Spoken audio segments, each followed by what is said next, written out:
we dive into the 4 reasons why I think the Veilguard will flop, I just want to make something clear first. When I say flop, I do not think that this is going to entirely flop, as in, I do not think that this is going to be uh, as massive a disappointment for EA as Concord was for Sony.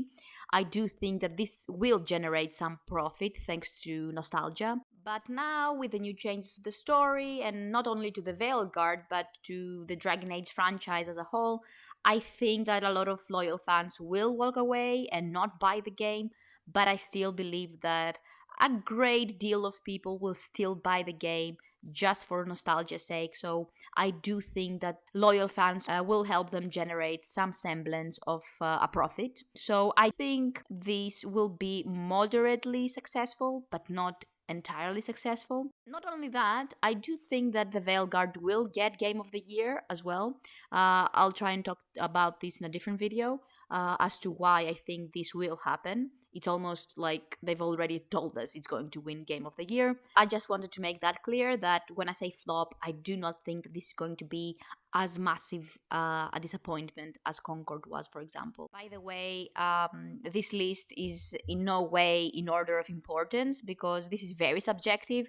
Different people look for different things and enjoy different things in games. So this is just a list of the 4 reasons why it will fail, but it's not in order of importance. And for those of you that will say things like, well, this is unfair because the game is not even out yet, so how do you know that all the things that you have just mentioned will not be in the game once it is out?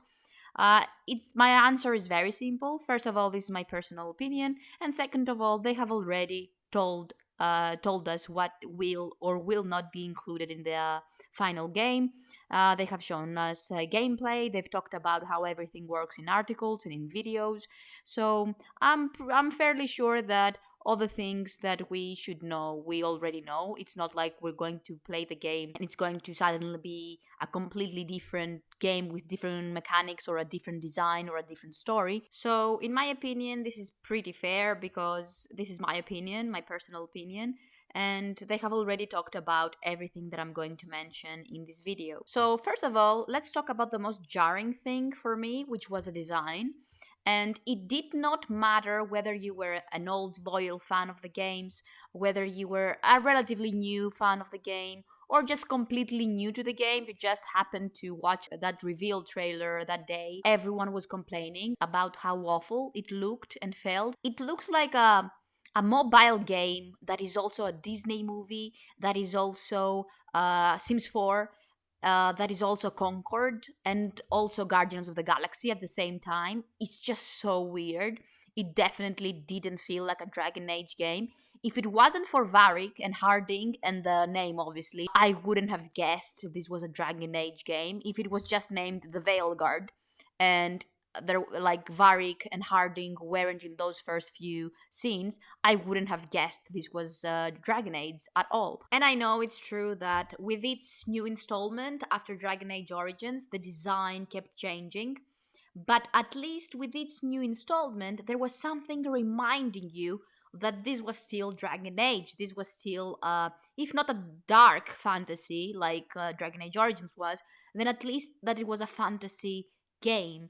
The reveal trailer and the new design feels more like it's, I don't know, like sci-fi, I would say. It definitely doesn't feel like a fantasy game to me, at least. So with this decision of theirs, they have essentially eliminated both the loyal fans who are more nostalgic about the, dark fantasy kind of feel that Dragon Age Origins had, and Dragon Age 2 even, and the newcomers who are just so tired of seeing this type of games because the gaming market at the moment is so overly saturated with Guardians of the Galaxy type of games. Look at Concord. Look how that turned out for them. So I think they have eliminated a lot of people with this decision of theirs to just change the design in such a massive and completely unexpected way. But the design of a game is not everything. A lot of people, myself included, still play very old games where the design and the graphics are very outdated. And even if the story is very bad, as long as the mechanics are fun, People will just play a game, just to pass their time in a very fun and exciting way. Which brings me to the mechanics. The new mechanics that they chose for the Veilguard just do not look anything like a Dragon Age game. So again, we're circling back to the same problem.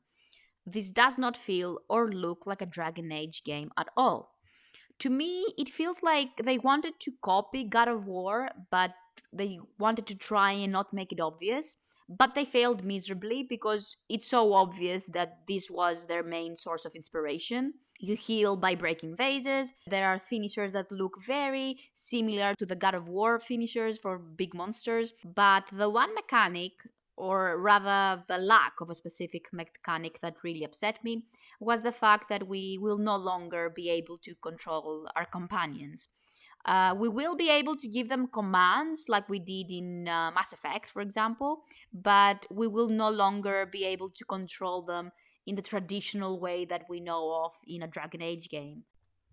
And besides the fact that this just did not make any sense at all, because we are able to control our companions in games like Baldur's Gate 3, for example, where it is arguably a much bigger and much more complicated game than any Dragon Age game. I won't even compare it to that though, because I know that is truly unfair.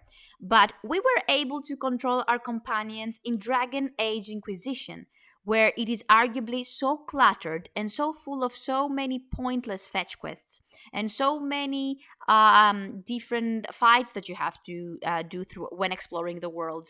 I'm pretty sure we can handle it in the Veilguard, where you just admitted that this is going to be mission based. So if we could do it there in your own previous game where it was so cluttered, I think we can do it here. And we only said that Dragon Age Inquisition was overwhelming because of all those pointless fetch quests and different fights. So that is why we said that Dragon Age Inquisition was overwhelming, not because we could control our companions. So even though I was still kind of upset because this was one of my most favorite parts of the game, the fact that we were able to control our companions, I was still hesitant to judge them too harshly or too fast. BioWare's answer to why one of the most iconic aspects of this game has been removed was that, the Veilguard is just such an amazing game and there are just countless things to do in it, that being able to control your companions, something that you have been doing for the last 3 installments of the game, would be just too overwhelming for you. It would be too mentally taxing for you. Of course, your little brain would just explode. We're just looking out for you. There's no other reason, of course. We're just looking out for you. Poor you. We just don't want to overexert you mentally, you know?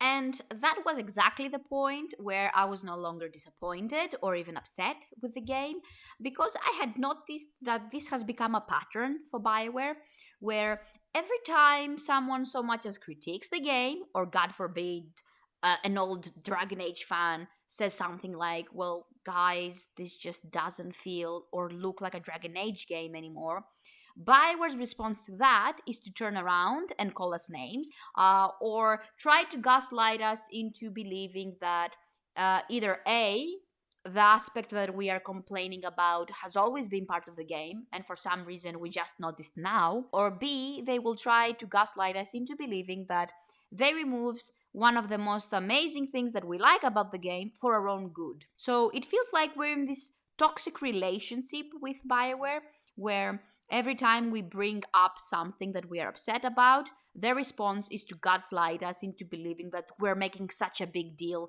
for nothing. And they are being so condescending when they are talking to us, but they try to sugarcoat it so that we do not notice. Their response to the critique of the mechanics is even worse than the actual new mechanics themselves. And because I can't really imagine any fan, whether they are old fans of the game or newcomers to the franchise, seeing this answer and thinking that this is genuine, that they were truly looking out for us when they removed that part of the game. And I think that ultimately this is going to cost them, both figuratively and literally, once the game comes out. because I know that a lot of fans got mad, myself included, with how they just keep disregarding us and talking down on us, as if we haven't been here since day one, supporting them and buying their games no matter what.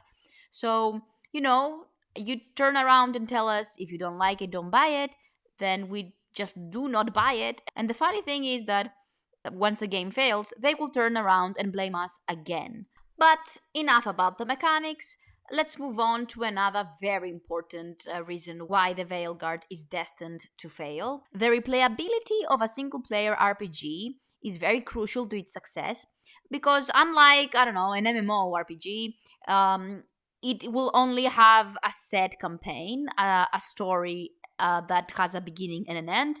And once the game ends, then supposedly the game should end as well. People are not as likely to buy the game because they might want to get more story out of their money. But if your game has replayability, people are more likely to buy it because you get more. You can go back and play the game, and even though it's the same story, you can experience so many different things in so many different ways. So it makes it worth the price that they're asking for. But unfortunately for BioWare, the replayability of an RPG is closely tied to the companions that are available. Before I give you an example as to what I mean, I should mention that RPGs for me are just that, role-playing games, literally. I do not self-insert in these games. No offense to anyone that does, that's totally fine. It's just weird to me to recreate a pixelated version of myself and then just walk around and romance other pixels in the game. It just looks very weird to me. It feels very weird to me. So how I usually play RPGs is that I'll have certain characters in my mind and their background and how they would interact in the world, and then I just recreate those characters and play the game to, view the game from different points of view. So, for example, in Dragon Age Inquisition, I usually play as a human rogue, but I went back and played as a human mage because I wanted to romance Cullen, and because of his background with the mages, I wanted to create a mage for him. Then with Solas, I usually play as a human.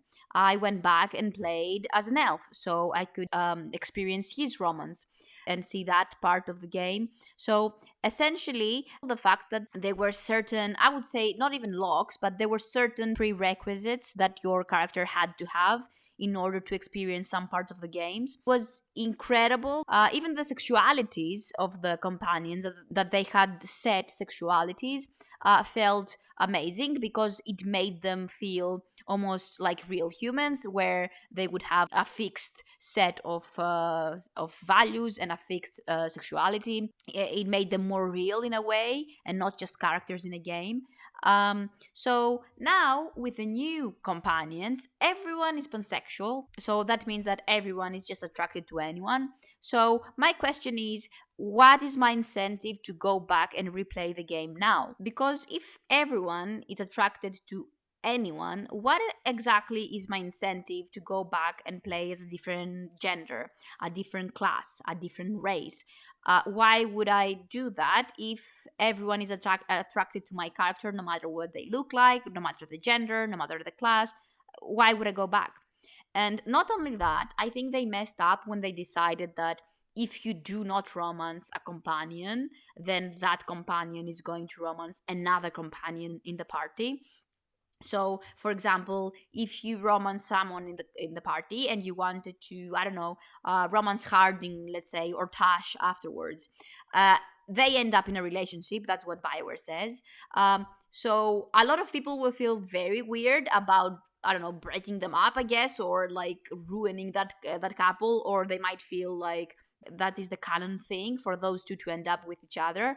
So they will not want to go back, create a new character, and romance Tash or Harding, for example. And lastly, and most importantly, in my opinion, this is where they royally messed up, and that, of course, is the story. This is the most important thing in RPGs, the story, because it doesn't matter if a game has an awful design.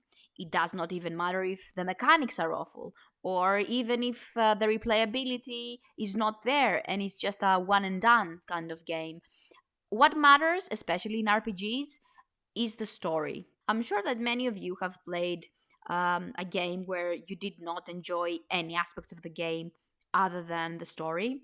And unfortunately for BioWare, Dragon Age has been such a game for many years now. After Dragon Age Origins was released, people were complaining about how different Dragon Age 2 looked, and it looked completely different, trust me. And then when Dragon Age Inquisition came out, again there were complaints about the different approach that they had taken for that game as well, because Dragon Age Inquisition looked nothing like Dragon Age 2, and it definitely looked nothing like Dragon Age Origins.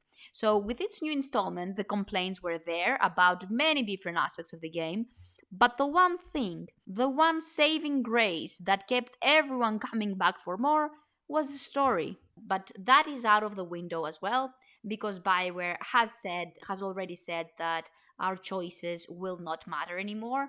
But like we said before, of course BioWare did not word it that way. I would have actually really admired them if they just owned up to everything. But what they said instead is that they cannot keep up with how many choices different players have made throughout the previous games. So this will be a clean slate for them, and the game will take place in northern thedas, and a lot of things do not work like they used to in the previous Dragon Age world that we knew and loved. So a lot of the lore will be new as well. They also said that they will not give answers to previous mysteries because they want to maintain that as a mystery. They do not want to give us clear answers, but they will give us new questions. So we only get to import three choices. Well, not even import them. They're just going to ask us three questions: whether we chose to disband the Inquisition, who we romanced, and if we chose to save or essentially go after Solas. Those three choices are not even from Dragon Age Inquisition. They are just from the Trespasser DLC. So once again, the ones getting the short end of the stick are the old loyal fans that have been here since day one. This really felt like a slap to our faces. I do not see anyone coming back to this game even for the story now, because that is out of the window as well. And I've noticed that in their new series Vows and Vengeance, there are a lot of lore inconsistencies, and people have brought attention to that, and they still have not given us a definite answer as to why this is so lore defiant.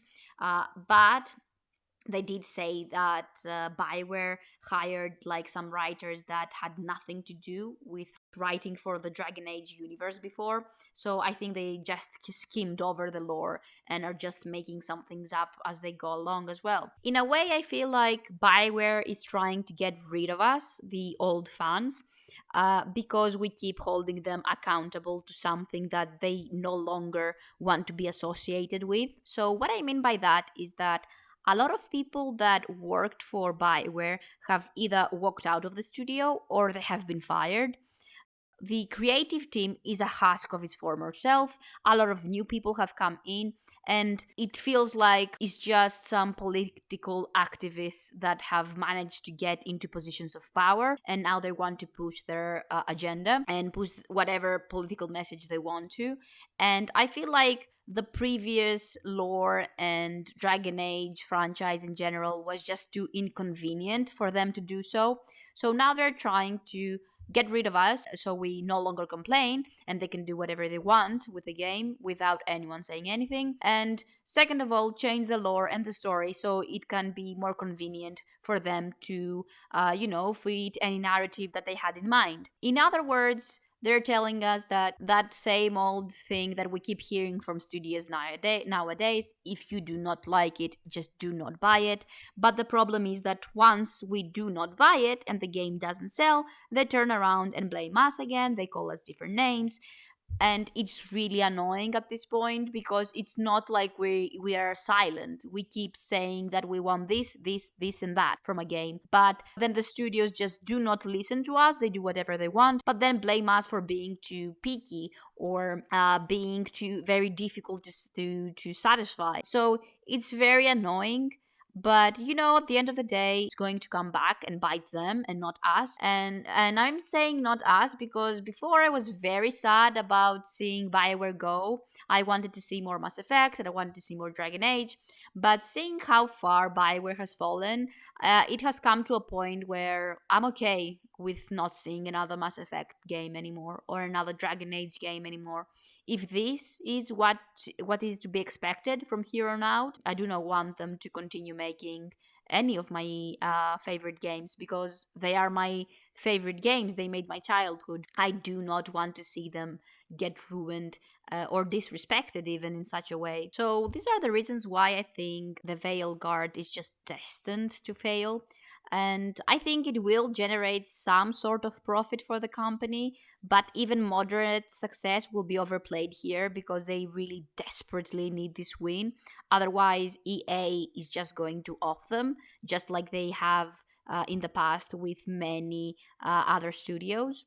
So even if they manage to get away with it this time, well, again, because they got away with it with Mass Effect Andromeda, where they had some sort of profit again due to nostalgia. People bought it because of nostalgia. It was another Mass Effect installment. So it generated enough profit for them to keep them in business, but it did not generate enough profit to make any new expansions on it. Like we never got that Quarian Arc DLC. So I think the Veilguard will be Dragon Age's Andromeda. It will generate some sort of profit for them, but it will not be enough to generate any new DLC or anything else. I do not know if they will manage to get away with it just like they did before with Anthem as well. But even if they do, I think their next flop, which will definitely be a flop because they just won't listen to the fans, I think that would be their final blow. And I just do not want to see Mass Effect get butchered in this way. So I really hope this does it for them. The Veilguard does it for them. And this is the end of the road for them. I can just keep replaying the Mass Effect trilogy and Dragon Age Origins as many times as I want. But I do not want to see them, disrespect these incredible characters and stories in any other way. In other words, the Veilguard was just a wake-up call for me to realize that Dragon Age has gone from DAO to DOA with the Veilguard.